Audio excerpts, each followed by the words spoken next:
درود بر شما. برای فتح قله های بزرگ نترسید.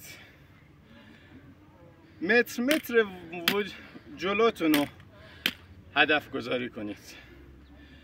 اینجوری شما موفقیت های کوچیکتون رو جشن میگیرید و روز به روز فاصلتون رو با بقیه بیشتر میکنید و به هدفتون نزدیکتر.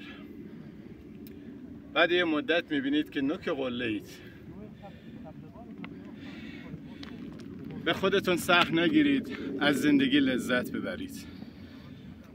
آدینتون خوش. 18 مهر ماه 1404 کمرکش قله زو. درود بر شما.